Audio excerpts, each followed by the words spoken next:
स्वस्थ होगी, शादी होगी और फिर नाम छोड़ दिया, आना बंद कर गए। 10 साल हो गए उन बातों को। तो कहने का भाव ये है कि ये परमात्मा आपको आते भी सुख दे सकता है, लेकिन आप केवल झाड़ा लवाण की आदत पड़ रही है आपने, एक बार ठीक हो जाओ फिर कोई जरूरत नहीं आने की।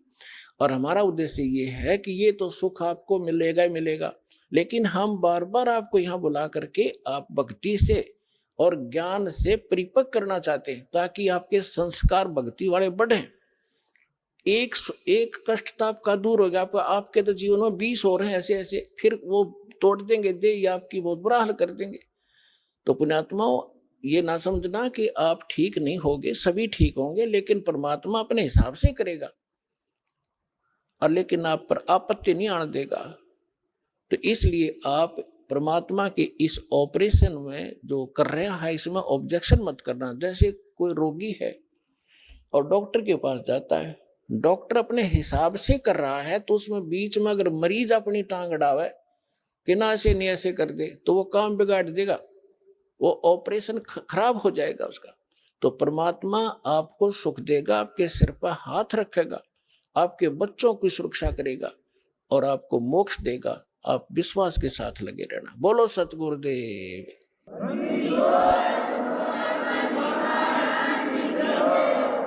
धीरे धीरे रे मना, धीरे सब कुछ हो, माली सींचे सो घड़ा, ऋतु आए फल हो। अभी तक तो आपने बबूल बो रखी थी, सबने गलत साधना शास्त्र विदिता कर मनमानी साधना करते थे। अब आपने ये आम का बीज प्राप्त हुआ है, अब आपने बीजा है, इसकी सिंचाई करो। इस सत नाम की, इस मंत्र की जो भी ये प्रोसेस है पूरा, ये सारा आपके इस जीवन में भी लाभदायक है और मोक्ष भी देगा। तो जैसे आम के पौधे को कोई बीजता है और उसकी सिंचाई शुरू करता है, कहते माली उसके अंदर सैकड़ों घड़े जल के डालता रहता है जब तक वो बड़ा नहीं होता, और जब वो बड़ा हो जाता है, पेड़ बन जाता है, फिर देखना उसके फल कैसे लदपद हो जाएंगे। आप भी खाओगे, अड़ोसी पड़ोसी भी तोड़ ले जाएंगे, अचार बनाओगे और पका के खाओगे, और फिर भी समाप्त नहीं होंगे।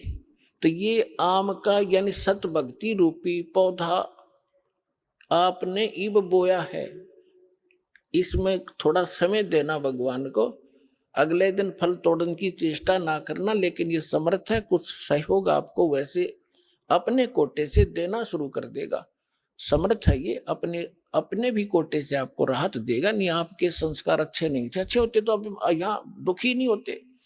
तो आपको परमात्मा पहले अपने कोटे से राहत देना शुरू करेगा, फिर आपकी भक्ति रूपी पौधे को पेड़ बनाने के लिए ये साधन बताए जाते हैं। दान करो, 5 यज्ञ करो, यहाँ आओ। यहाँ आपको किस लिए बुलाया जाता है? आप देखते हो आपको यहाँ एक मेहमान की तरह रखा जाता है।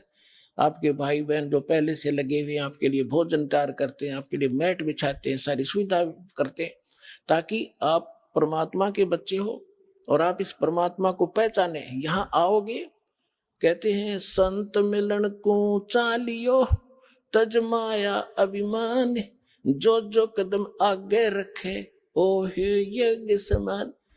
कोई कहीं से भी आता है और वहां से चलने से पहले आप 100 प्रकार की व्यवस्था करते हो, 2-3 दिन पहले एडजस्टमेंट करना शुरू करते हो, तो वहीं से आपकी लगन और आपकी आस्था भगवान में के गुड अकाउंट में लिखी जाना शुरू हो जाती है। और फिर यहाँ आते हो, एक ये करने में लाखों रुपए लगा करते थे वो राजा लोग, और आपको क्या बताया है कि संत मिलन को चालियो। इस विश्व में पुण्यात्मा संत नहीं कोई, इस दास के अतिरिक्त। अभिमान ना समझना, ये मालिक का कुत्ता है और उसने ये संत बना दिया, और संत में वो गुण होते हैं जो भगवान ने बता रखे। संत मिलन को चालियो, तज माया अभिमान, और जो जो कदम आगे रखे ओ हे यज्ञ समान। कोई कितनी ऊंची पोस्ट हो और कितना समृद्ध हो धन से, जिस प्रकार आदमी बच्चा रोगी डॉक्टर के पास जाता है, उसको पता लग जाता है तेरे दीर्घ रोग है, असाध्य रोग है, तो वो जाते ही डॉक्टर जो भी उसको आदेश देता है, इंजेक्शन लाऊंगा, लगा दो जी, जांच कराओ, वहां जाओ, अच्छा जी, लेट जाओ, लेट गया जी, कपड़े उतार दो, चेक करूंगा, लो जी। तो कोई अभिमान नहीं रखता, चाहे कितना बड़ा पद हुआ, उसको उसमें पद दिखाई नहीं देता, उसने अपनी जान दिखाई देती।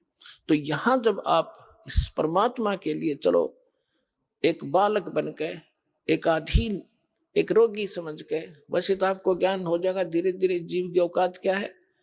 अब फुला फिरा बकवाद करे, 2 मिनट में पैरालिसिस हो जावे, बांगा मुंह हो जा, मुंह मक्खी निकले और बड़े इसके अंदर, मुंह बंद भी नहीं कर सकता। तो जीव की औकात का यहाँ पता लगता है इस ज्ञान से, हम क्या है, कितना सामर्थ्य है। हम समर्थ की भक्ति करके वहां चले जाएंगे जहाँ कोई कष्ट नहीं होता। तो यहाँ कहते हैं संत मिलन को चालियो तजमाया अभिमान, और जो जो कदम आगे रखे ओ हे यज्ञ समान। और फिर उस आधार, उस भाव से जब आप यहाँ आओगे दर्शनार्थ, तो जितने भी कदम वहां से लेकर यहाँ तक आपके बने, प्रत्येक आपकी एक यज्ञ के तुल्य पुण्यदायक होगा आपको। और फिर यहाँ पर 5 यज्ञ करवाई जाती हैं। प्रथम एक यज्ञ है धर्म की, आपका जो पैसा दान आता है, यहाँ भंडारे खुले चलते हैं, कहीं शेड लगाया जाता है, पंखे लाए जाते हैं, आपके लिए सारी व्यवस्था होती है। तो जैसा कि आप पुराणों में पढ़ा करते थे, शिव पुराण, विष्णु पुराण में आपको बताया है कि वाओ, सो टॉप्स इज करीना's चॉइस। एक्चुअली मेरी ही नहीं।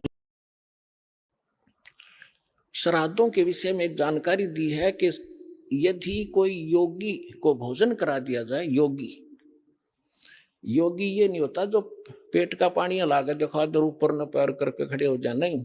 योगी माने परमात्मा से मिलने की जो चेष्टा सद्भक्ति कर रहा है, साधक, सत्य साधक को योगी कहते हैं, भक्त। तो जो एक भक्त को भोजन करा दिया जाए तो 1000 जो ब्राह्मण बुला रखे हो ना सारा आदमी जीवने के लिए, उनका भी उद्धार करे और यजमान का भी करे और उन पितरों का भी करे जिसके लिए तुम प्रयत्न कर रहे हो। और यहाँ आप सारे योगी हो, और यहाँ जो आपके निमित्त दान होता है, फिर आपको भोजन भंडारा होता है, तो इससे आपका भी उद्धार, आपके पितरों तक का भी उद्धार हो जाएगा। तो आपके द्वारा जो दिया गया दान है आपको यहाँ सफल करेगा। जैसे परमात्मा हर प्रत्येक ग्रंथ बताता है कि कुपात्र को किया हुआ दान व्यर्थ होता है और सुपात्र को दिया हुआ दान सफल होता है। फिर परमात्मा साथ साथ बताते हैं, एक यज्ञ है धर्म की, दूसरी यज्ञ है ध्यान, और तीसरी यज्ञ हवन की, चौथी यज्ञ परिणाम, और 5वीं यज्ञ है ज्ञान की। तो यहाँ 5 यज्ञ करवाए जाते हैं आपको। आप प्रणाम यज्ञ है, जैसे आप दंडोत प्रणाम करते हैं,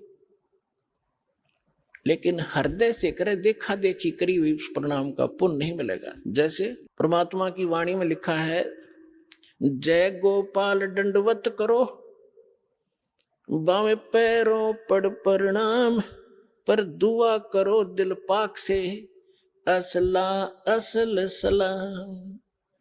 हृदय दिल से, पाक दिल से, सच्ची श्रद्धा से प्रणाम करो, नम्रता से। नम्र देखो, प्रणाम का उद्देश्य क्या है, आपको विनम्र बनाने के लिए कि इंसान में अभिमान ना रहे। और जब तक अभिमान रहेगा भगवान प्रसन्न नहीं हो सकता। और जैसे रावण ने जो साधना भक्ति की, पुण्यात्मा आप तो लाख जन्म नहीं कर सकते, इतनी कुर्बानी यहां से काट कर चढ़ा दिया, लेकिन एक त्रुटि रही, उसने अभिमान नहीं गया, और वो अभिमान उसको खा गया, लेकर डूब गया। कुल का नाश कराया, अपना नाश कराया, भक्ति नाश करा लिया। तो सबसे पहले अपने भगत के अंदर आधीनी होनी चाहिए। एक प्रमाण बताया है परमात्मा ने, एक उदाहरण दिया है। एक अजाजिल नाम का भक्त था, साधक था। अब जैसा हमने गुरु मिलते हैं, हम उन गुरुओं को कंप्लीट मान के, संपूर्ण मान के उसके आदेश का पालन कर लेते हैं। जीव की तो इतना ही काम होता है श्रद्धालु का।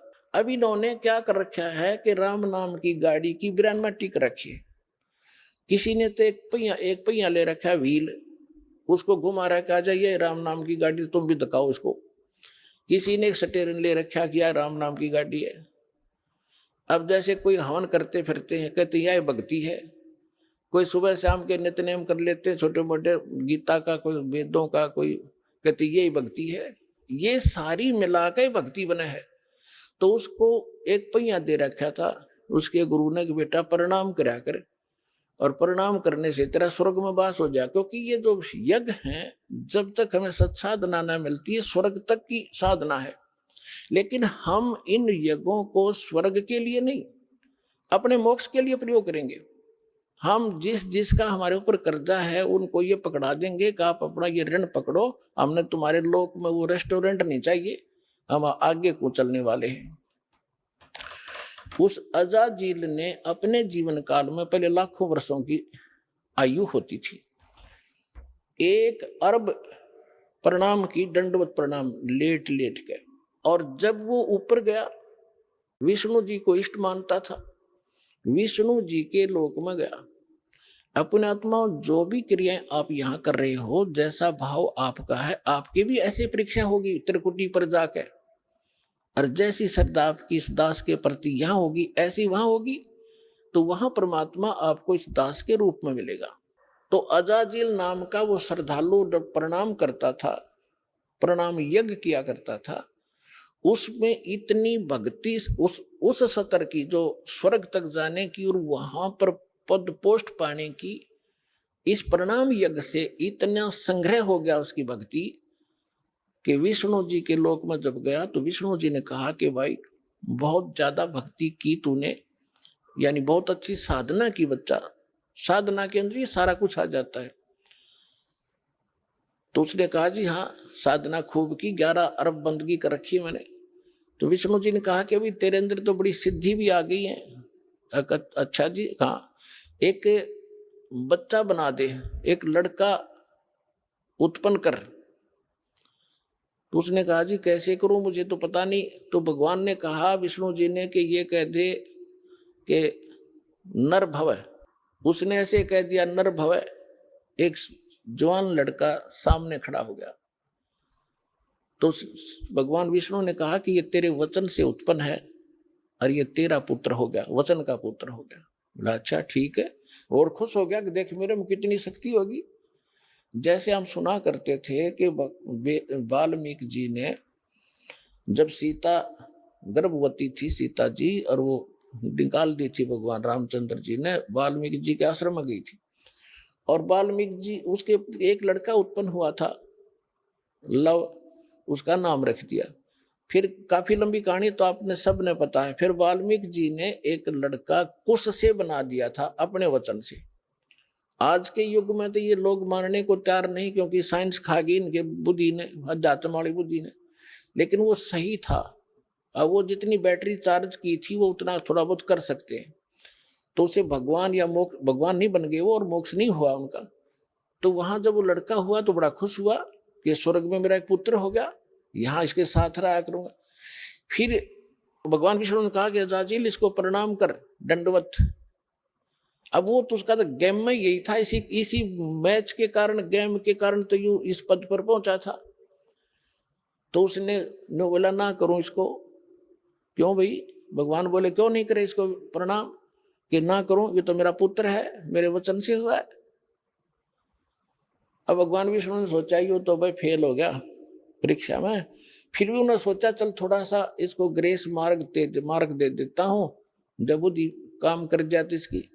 उस लड़के को अपने जहां वो खड़े थे बाउंड्री के अंदर, उससे परली साइड भेज दिया, और उसमें एक गेट था, इतना एक बाईपास रास्ता था, उसमें झुक कर जाना पड़ता था नो बाहर निकलने के लिए। वो लड़का तो परली साइड निकल के खड़ा हो गया।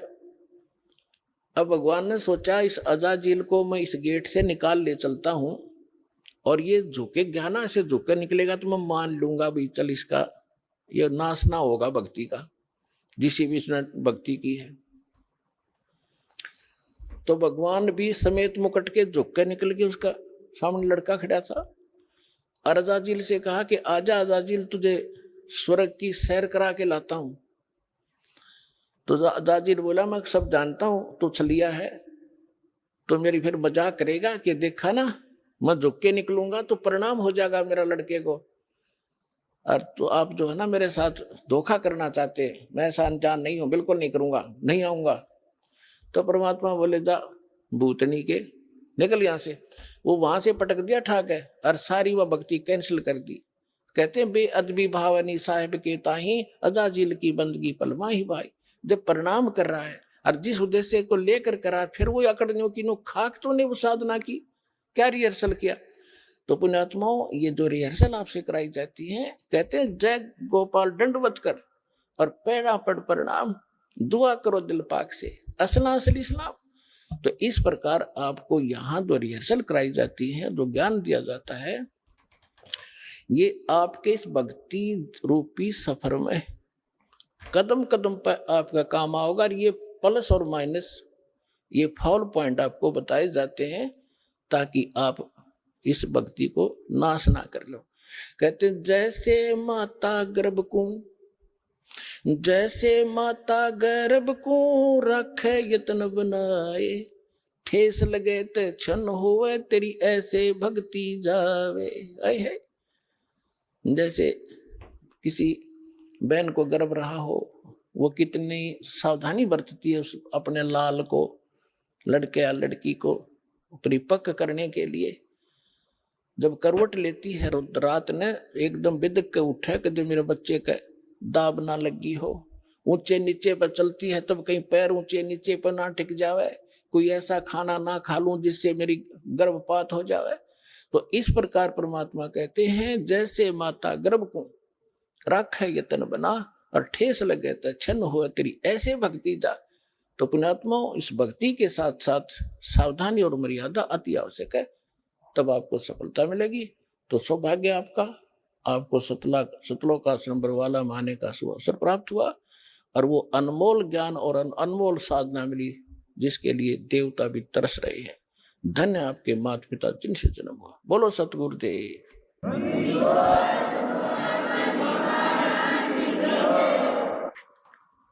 परम पिता परमात्मा पूर्ण ब्रह्म सर्व सृष्टि रचनहार कबीर देव कबीर परमेश्वर जी की असीम रजा से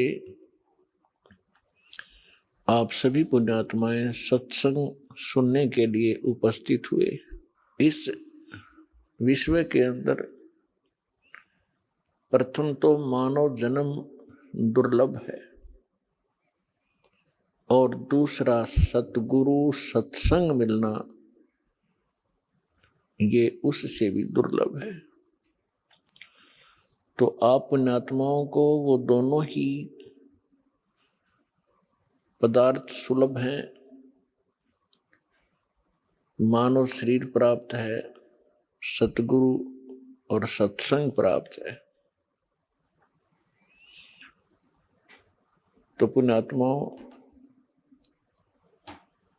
आप बहुत ही पुण्यकर्मी प्राणी हैं।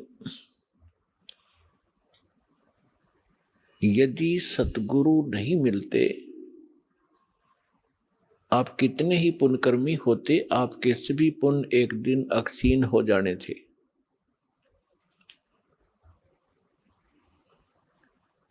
ये पूर्व जन्म के जो पुण्य होते हैं, युगों युगों से किए हुए शुभ कर्मों का जो आपका रिजल्ट होता है, परिणाम है, वो संग्रहित होता है और आगे फिर उस संग्रह करने के यानी पुण्य कमाने के कोई हमें साधन नहीं मिलते हैं।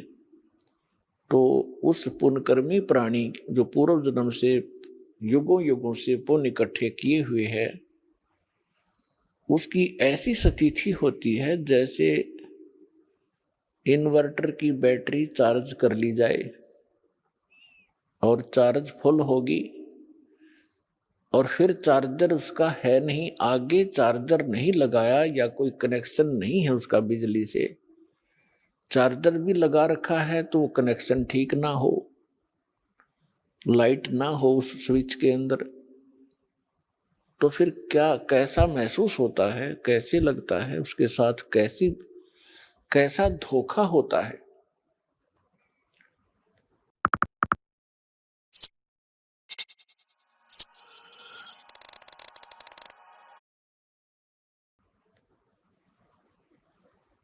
बैटरी पूर्व जन्म की चार्ज, पहले की चार्ज है, इन्वर्टर चल रहा है, पंखे भी चल रहे हैं, बल्ब भी जग रहे हैं, और आगे इन्वर्टर भी लगा हुआ है, आगे चार्जर भी लगा दिखाई दे रहा है, स्विच में लगा रखा है, और स्विच में लाइट है नहीं, पावर नहीं है उसके अंदर। तो उसको कब पता चलेगा? जब वो इन्वर्टर की बैटरी डाउन हो जाएगी, झटके मारने लगेगी, और झटके मार के वो बंद हो जाएगा। सब सुविधाएं, जो बल्ब जग रहे थे, पंखे चल रहे थे, कूलर चल रहे थे, वो एकदम शट ऑफ हो जाएंगे, बंद हो जाएंगे। तो पुण्यात्माओं, जो पुण्य पूर्व जन्म के पुण्यकर्मी आत्माएं हैं, आज कोई डॉक्टर बना है, कोई इंजीनियर बना है, कोई आईएएस आईपीएस पोस्ट पर विद्यमान है,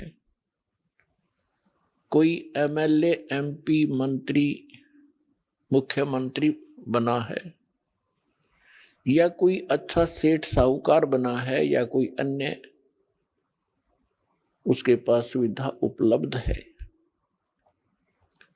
और वो पुण्यकर्मी प्राणी जहां भी जिस क्षेत्र में प्रवेश करता है, उसके पुण्यों के आधार से वो उधर ही सफल होना प्रारंभ हो जाता है,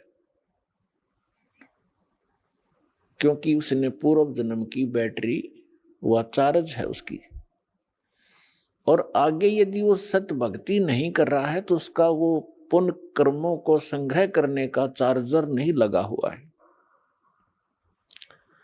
और गलती से वो कोई साधना कर रहा है या कोई संत गुरु बना रखा है, उसके बताए अनुसार जो साधना कर रहा है, तो वो चार्जर ठीक नहीं, उसमें लाइट है नहीं।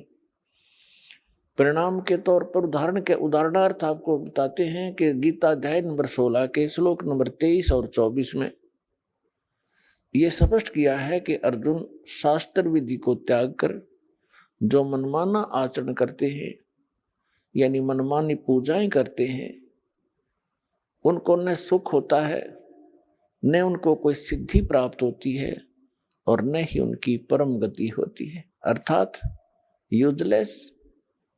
तो उनके साथ वो सतिथि बनी हुई होती है जो कोई नकली इन झूठे गुरुओं से भी संबंधित है।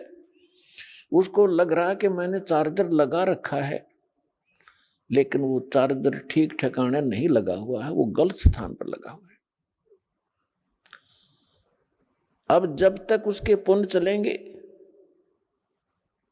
और उसको सभी सुविधाएं उपलब्ध रहेंगी, और ये सोच रहा होगा वो व्यक्ति जो धार्मिक प्रवृत्ति का है कि मैं जो पूजाएं कर रहा हूं, जो साधना कर रहा हूं, या तो कोई गुरु बनाकर, किसी संत पंथ में जाकर, या वैसे अपना कोई देवी देवता मना के जो भी वो आध्यात्मिक क्रियाएं करता है, वो ये सोच रहा होता है कि मुझे इन्हीं क्रियाओं से ये लाभ मिल रहा है।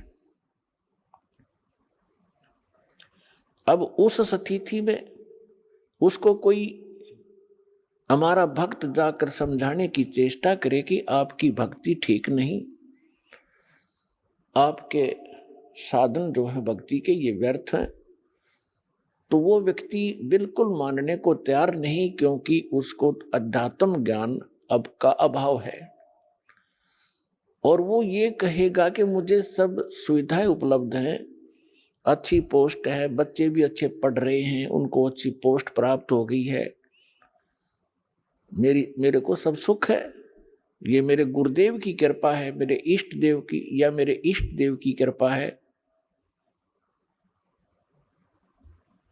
तो पुण्यात्माओं, उसको उस समय पता चलेगा जब उसकी पूर्व जन्म की बैटरी समाप्त हो जाएगी, डाउन हो जाएगी, डिस्चार्ज होगी।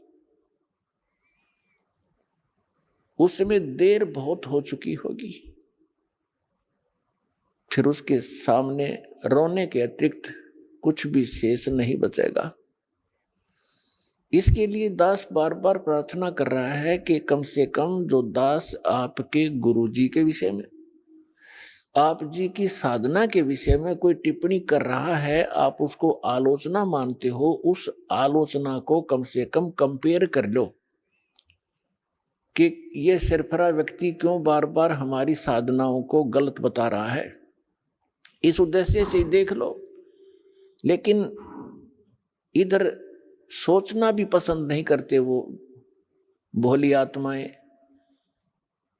और अब दास देख रहा है, जिनको आज से 10 वर्ष पहले हमने कहा था कि तुम्हारी साधनाएं गलत हैं, उन्होंने बात करना भी पसंद नहीं किया था। आज वही रोते हुए आ रहे हैं कि काश हम उस समय आपकी बात को स्वीकार कर लेते, इतना विनाश ना होता। परमात्मा ये कहते हैं, कोई बात नहीं, पीछे गई सो जान दे, ले रहती को राख, नहीं तो ये रही रही भी जावेगी उस गई गई के साथ। तो परमात्मा ने ये ऐसा ज्ञान दिया है और आपको बुद्धि दी है, मानव समाज को एक विशेष विलक्षण बनाया है आपको, कि आप इस अध्यात्म मार्ग को और सदग्रंथों को आसानी से समझ सकते हैं। तो पुण्यात्माओं, जब तक इस प्राणी के पुण्य चलते हैं तब तक तो इसको सब सुविधाएं होती हैं और ये सोचता है कि मैं जो साधनाएं कर रहा हूं इन्हीं से मैं सब सुख उपलब्ध कर रहा हूं। लेकिन अब इस तत्व ज्ञान के पैमाने से, इसकी रोशनी में आप देखोगे, फिर आपको पता चलेगा कि जिन गुरुओं को आप गुरु मानते थे और सतगुरु मानते थे, वो बिल्कुल नालायक आदमी थे, उनको कख भी पता नहीं। एक टीचर अपने सिलेबस से परिचित नहीं है, उसको टीचर कहा जा रहा है, क्योंकि विद्यार्थी को अगर ये इतना ज्ञान हो कि वो टीचर को ही पहचान ले, तो वो तो विद्यार्थी रहा ही नहीं। तो टीचर की कोई त्रुटि को टीचर ही बता सकता है। ये दास भी स्पिरिचुअल टीचर है, और जिन गुरुओं से आप संबंधित हैं वो भी, उनको भी आप स्पिरिचुअल टीचर ही बताते हो, आध्यात्मिक गुरु कहते हो। और दास कहता है कि ये सब झूठे और नकली ज्ञान को प्रचार कर रहे हैं, इनको कोई ज्ञान नहीं अध्यात्म मार्ग का। दास ने कोई शौक नहीं, कोई लालच और लोभ नहीं, या किसी स्वार्थवशी मैं उनको, उनके ज्ञान को और उनकी साधना को गलत बता रहा हूं। एक परमार्थी कर्म कर रहा हूं। जैसे किसी टीचर ने 2 दूना 6 पढ़ा रखा है बच्चों को और सभी ने वही घोट रखा है। अब दूसरा टीचर आता है, वो उनसे पूछता है कि 2 दूना क्या होता है, 2 जमा 2 कितना होता है, या 2 गुना 2 कितना होता है। और वो सभी एक सुर में बोलते हैं 2 गुना 2 6। तो उस टीचर का क्या कर्तव्य बनता है कि नहीं बच्चों, 2 गुना 2 4 होता है, 6 नहीं होता। और वो बच्चे भी विरोध करें कि हमारे टीचर की बेइज्जती करते हो, आप उसको आलोचना करते हो, तो इसका समाधान कैसे हो। तो पुण्यात्माओं, आज दास के साथ वही बना हुआ है। दास कहता है कि आपके टीचर ठीक नहीं, उनको सिलेबस का ज्ञान नहीं, वो आपके जीवन का नाश कर रहे। और उन गुरुओं से भी दास बार बार प्रार्थना कर रहा है कि कम से कम जो दास आपके विषय में बोल रहा है, उसका कम से कम आप उसका कुछ प्रतिक्रिया तो करो कि मैं क्यों गलत बता रहा हूं, या मैं गलत बता रहा हूं तो आप बताओ कि आप ये गलत बोल रहा है, ऐसा नहीं है। तो इससे बुद्धिमान समाज ने खुद सोचना और समझना पड़ेगा। उनका मौन ही उनकी हार बताती है, उनका अज्ञान सिद्ध करती है। तो बुद्धिमान समाज को समझ लेना चाहिए और इस यथार्थ ज्ञान को शीघ्र ग्रहण करना चाहिए। परमात्मा कहते हैं कि मानुष जन्म दुर्लभ है, ये मिले न बारंबार, तरवर से पत्ता टूट गिरे वो बोर न लगता डर।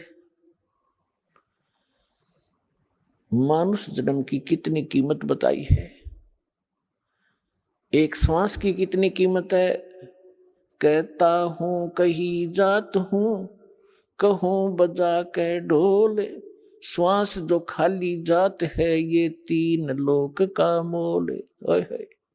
तो पुण्यात्माओं, परमात्मा ने आके बताया हमारे को कि पीछे लग गया जाऊं था मैं लोक वेद के साथ, रस्ते में सतगुरु मिले है दीपक दे दिया हाथ। जैसे पहले ये दास शिक्षा ग्रहण करता था, ठीक है, शिक्षा ग्रहण पूरी हुई, जूनियर इंजीनियर का डिप्लोमा किया, सफल हुआ, सर्विस प्राप्त होगी, फिर विवाह हुआ, संतान पुत्र पुत्री हुई। और दास पुजारी किसका था? बजरंगबली का। और भगवान कृष्ण, भगवान शंकर, भगवान विष्णु एज ए इष्ट थे। तो ये दास ये सोचा करता था कि मेरे इन भगवानों ने मुझे ये सब सुख दिए हैं। अब परमात्मा के तत्व ज्ञान रूपी इस रोशनी से, टॉर्च से, इस प्रकाश से दिखाई दिया कि ये जिन भगवानों को मैं ये सोच रहा था कि इन्होंने ये सुख दिए, ये इनके सतर का काम नहीं था, ये हमारे पूर्व जन्म की बैटरी ही चल रही थी, वो संस्कार फल रहे थे। हम लोक वेद के आधार से साधनाएं कर रहे थे। दंत कथा, लोक वेद माने दंत कथा, सुनी सुनाई हियर से स्टोरीज पर हम आधारित थे। वो शास्त्र अनुकूल ज्ञान भी नहीं था और न ही वो साधना थी। इसके विषय में परमात्मा अपने ऊपर ही हमें उदाहरण देकर सुनाते हैं।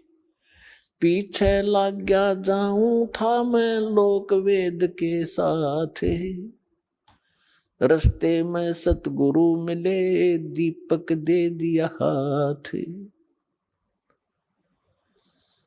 अब इस दास को सतगुरु मिले, उस समय ये टॉर्च मिली, भटक रहे थे गड्ढों में, अंधेरे में, जिसने जैसा कोई बता दिया इधर चले जाओ उधर चल पड़े, आगे किसी ने कहा इधर जाओ ये ठीक नहीं है उधर चल पड़े। अब हमारे पास मैप भी है और टॉर्च भी है। अब हमारे पास शास्त्र भी है, शास्त्र हमारे मैप हैं, हमने जिस मंजिल की ओर जाना है उस पर सब मार्क्ड है। और अब हम उसको देखकर तत्व ज्ञान रूपी इस रोशनी से हम कुमार्ग पर नहीं जाएंगे, सुमार्ग पर ही चलते रहेंगे। तो क्या बताते हैं?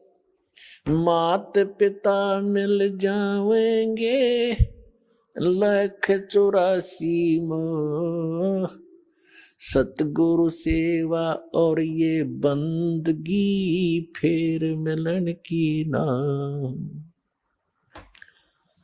परमात्मा कहते हैं आप जहां भी जन्मोगे आपको माता पिता वहीं मिल जाएंगे। पशु योनि में जाओगे वहां भी माता पिता मिलेंगे।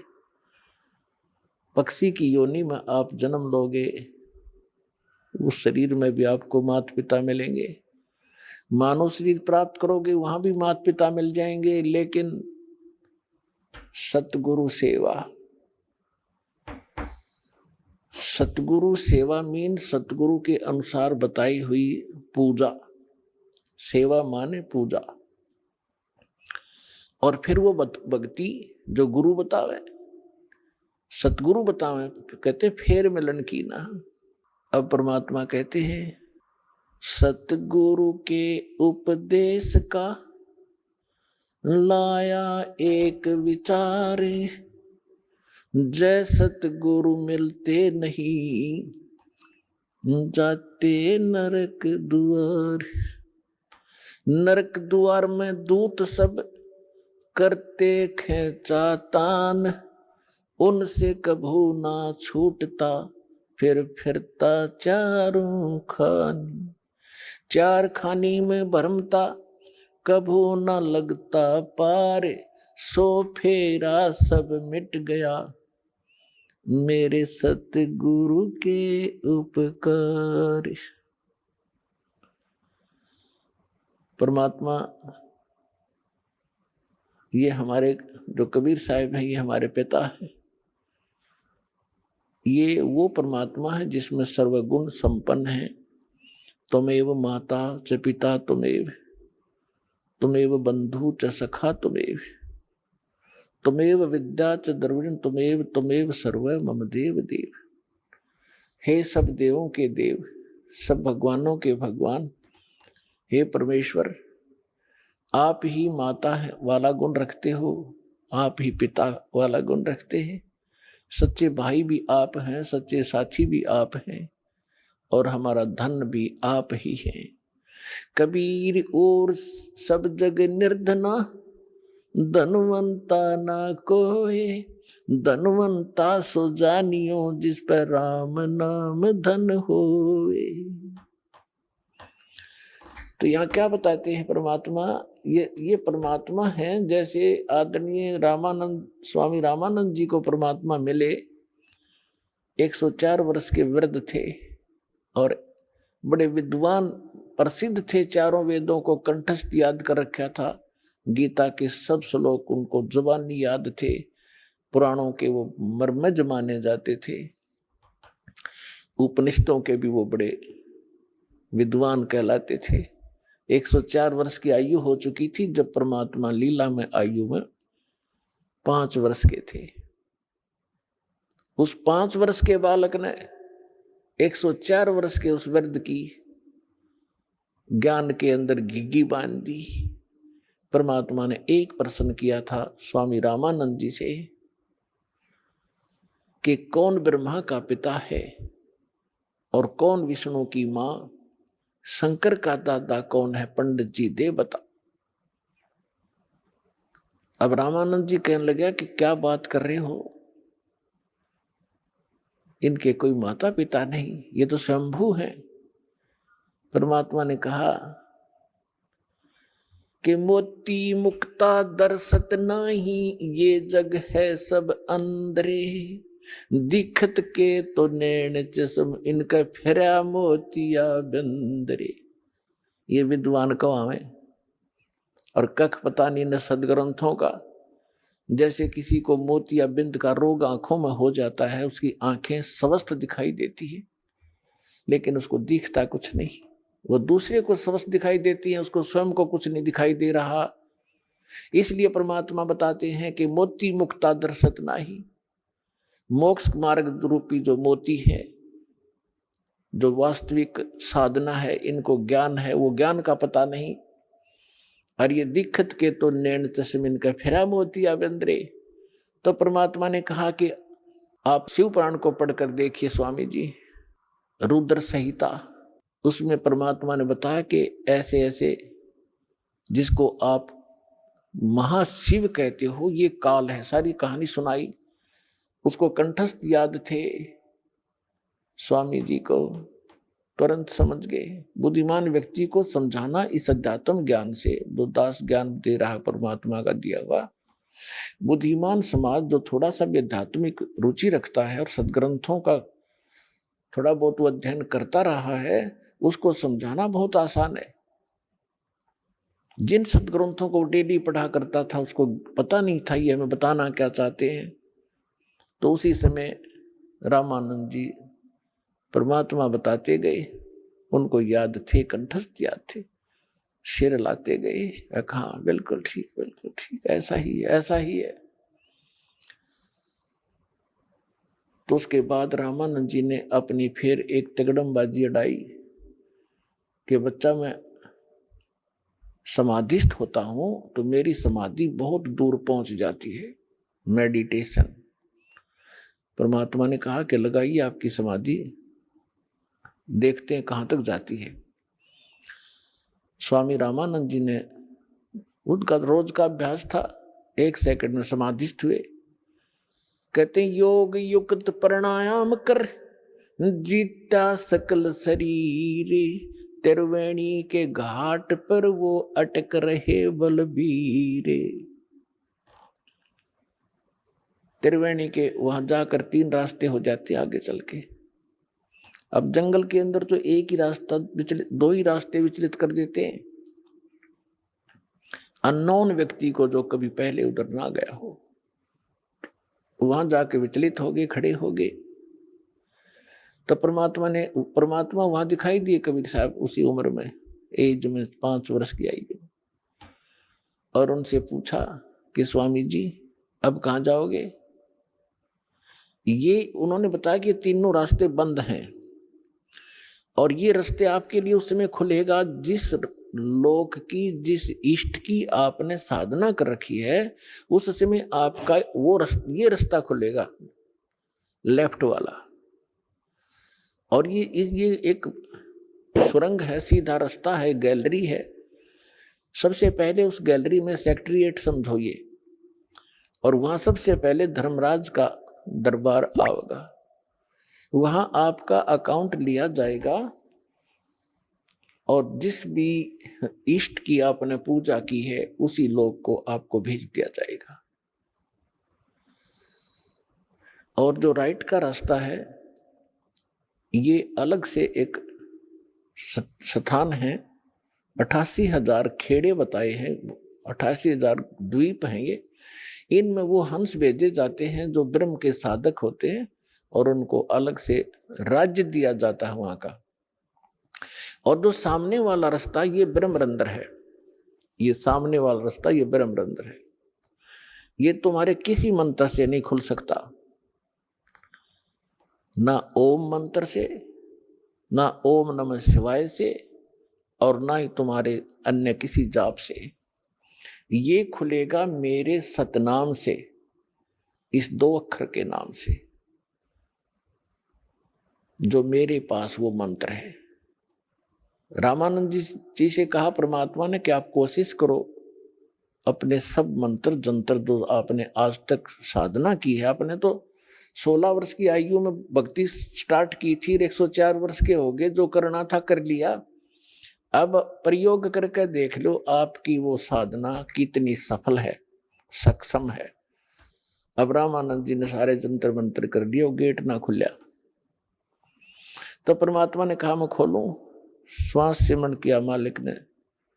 वो तो परमात्मा थे लेकिन हमारे लिए संदेश छोड़ गए कि आपको जो मंत्र दिया सतनाम का ये एक अनमोल और बहुत पावरफुल है। परमात्मा ने सिमरण किया, सामने का वो बजर कपाट खुल गए। तब रामानंद जी को परमात्मा उसके अंदर से आगे लेकर गए। जिस ब्रह्म को आप निराकार बताते थे ये सामने बैठा, परमात्मा ने दिखा कि वो बैठा, देखो ये है वो तेरा महाशिव, इसको महाविष्णु भी कहते हो, मां ब्रह्मा भी कहते हो। ये ब्रह्मा विष्णु महेश का पिता है और ये काल है 1,00,000 मानव शरीरधारी प्राणियों को नित खाता है। तुम्हारे को मूर्ख बना के यहाँ फंसा रखा है इसने स्वार्थवश। आपसे संतानों उत्पत्ति करवाता और खाता ये है जैसे कसाई बकरे पालता है, उनकी कितनी केयर टेक करता है, कितनी संभाल करता है। नर और मादा उनको छोड़ देता है इकट्ठे करके, वो समय आने पर संतानों उत्पत्ति करते हैं और खाता कसाई है या उसको अपने स्वार्थवश बेचता है। यही स्थिति तुम्हारी इस ब्रह्म की है, परमात्मा ने बताया। अब रामानंद जी सब देख रहे हैं, सुन रहे हैं। फिर परमेश्वर उनको 11वें द्वार से पार किया जिसमें अक्षर पुरुष का लोक प्रारंभ होता है। अक्षर पुरुष के 7 संग ब्रह्मांडों को पार करके परमात्मा पहुंचे 12वें द्वार पर जहां भंवर गुफा है, और उसको पार करके सतलोक में प्रवेश किया। वहां जाकर क्या देखा रामानंद जी ने कि परमात्मा सत्य पुरुष सिंहासन पर विराजमान है, तख्त के ऊपर, सिर पे चौर, सिर पे छत्र है, एक मुकुट है सफेद, और एक बहुत बड़े मंदिर नुमा गुम्बज के अंदर उसके सेंटर में परमात्मा विराजमान है। उनके एक रोमकूप में करोड़ सूर्य मिला दे करोड़ चंद्रमा, ऐसी रोशनी उनकी छवि परमात्मा की है। पूरी बॉडी की कितनी होगी आइडिया लगा सकते हैं। कबीर साहब 5 वर्ष के बालक के रूप में चंवर उठाया जो वहां रखा था, और जो सिंहासन पर बैठे थे परमात्मा उस पर चौर करने लगे, जैसे एक सेवक यहाँ तो गुरुजी पर करते हैं, ऐसे कर रहा था। अब रामानंद जी सोचने लगे कि कबीर तो यहाँ का कोई गण है, देव है, और सचमुच ये अमर पुरुष तो ये बैठी है तख्त पर, सिंहासन पर। इतने में क्या हुआ, अमर पुरुष दिखाई दे रहे थे, वो खड़े हुए और 5 वर्ष के बालक को करबद्ध होकर संकेत किया कि बैठो भगवान, ग्रहण करो अपना सिंहासन। जब कबीर साहब उस सिंहासन के ऊपर उछल कर बैठे और चमर वो परमात्मा करने लगे, उस बालक जो अनंत कोट ब्रह्मांड के सिंहासन पर बच्चे रूप में परमात्मा विराजमान हुए, कबीर जी। अब वो वयोवृद्ध स्वामी रामानंद जी कंफ्यूज हो गया कि भगवान कौन सा फिर इनमें। इतने मोते जो में शरीर जो परमात्मा मान रहे थे रामानंद जी, वो 5 वर्ष के बालक में समा गए। अकेले कबीर परमात्मा 5 वर्ष के बालक अनंत कोट ब्रह्मांड के कंट्रोलर के सिंहासन पर विराजमान थे। तब परमात्मा ने कहा कि रामानंद जी, हम ही अलख अला हैं, कुतुब गोस और पीरे, गरीबदास खालक धनी, हमरा नाम कबीरे। ए स्वामी सृष्टा में सृष्टि हमारे तीरे, दास गरीब अधर बसू हूँ अवगत सत कबीर। जब परमात्मा ने पहले ये बात वार्ता की थी रामानंद जी से, तो उस समय फिर दोहराई। रामानंद जी गदगद हो गए कि मुझे तो सहज में भगवान मिल गए, और 104 वर्ष का हो गया, मैंने डड़े ढोए अभी तक। तो परमात्मा ने कहा कि जाओ स्वामी जी, वापस जाइए।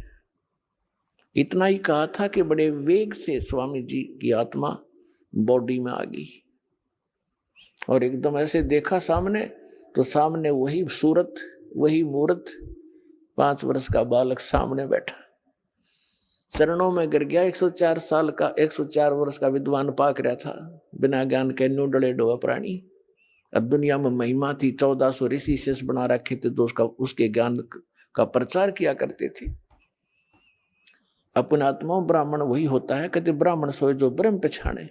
और परमात्मा के चाहने वाली आत्माएं समाज नहीं देखा करती। जो समाज की तरफ देख कर चलेगा वो भक्ति नहीं कर सकता और न उपलब्धि हो सकती। एक तरफ तो पूरी प्रभुता, स्वामी पना उसका, 1400 ऋषि उसके चरणों में दंडोत प्रणाम करें और जनता उनका ज्ञान सुने, और एक तरफ भगवान खड़े। भगवान किस रूप में? जुलाहे रूप में, धानक शूद्र रूप में, और वो उस समय की स्वर्ण जाति ब्राह्मण वर्ण में, और ब्राह्मण लोग तो कपड़ा भी नहीं लगने देते थे शूद्रों का। तो इसको विद्वान कहते हैं। कहते हैं वक्त पड़े सौदा करे और कोठे डारे ज्ञान, भाड़ में जाए से नकली ज्ञान ने। और ऐसी महिमा को भगवान जिसके लिए भटक रहे हैं वो सामने खड़ा, तो ना उसने समाज देखा, ना अपनी महिमा देखी, और चरणों में गिर गए 104 वर्ष के बालक। और फिर क्या कहा? तुम साहेब तुम संत हो, तुम सतगुरु तुम हंस, गरीब दास तेरे रूप बिना और न दूजा अंश। दोहू ठोड़ है एक तू, भया एक से दो, गरीब दास हम कारणे तुम आए हो मगजो। बोलत रामानंद जी सुनो कबीर करतार, गरीब दास सब रूप के तुम ही सर्जनहार। अब गरीबदास जी का नाम इसमें इस प्रकार आता है जैसे तुलसीदास जी ने रामायण दोबारा लिखी यथार्थ, तो तुलसीदास जी का ऐसे नाम आता है। ऐसे गरीबदास महाराज ने परमात्मा से परिचित होने के बाद सचखंड सतलोक को आंखों से देखने के उपरांत परमेश्वर की वो महिमा पूर्व की और वर्तमान की वो सभी बोली लिखवाई, इसलिए उनका नाम इसके साथ चलता है। तो दास ये कहना चाह रहा था कि परमात्मा एक अच्छे, रामानंद जी कहते तुम साहेब तुम संत हो, तुम सतगुरु तुम हंस। तुम साहेब परमात्मा तो आप हो ही हो, अब तो स्पष्ट हो गया, और तुम सतगुरु भी आप ही हो, सच्चा ज्ञान आपके पास है। सतगुरु अपना तो सतगुरु की जो परिभाषा होती है उससे हम अपरिचित थे। हम किसी ऐसे अरे खैरे का सतगुरु लगा लेते थे। ये सतगुरु, अर्जुन को ज्ञान कख भी नहीं, सतगुरु वैसे ही होते हैं। तो यहाँ रामानंद जी कहते हैं आप हो सतगुरु, जगत गुरु। जगत गुरु का अर्थ ये होता है कि पूरे विश्व को यथार्थ ज्ञान देने वाला, सक्षम, देने में सक्षम हो, उसको जगत गुरु कहते हैं। तो यहां परमात्मा कहते हैं तुम, रामानंद जी कहते हैं तुम साहेब, तुम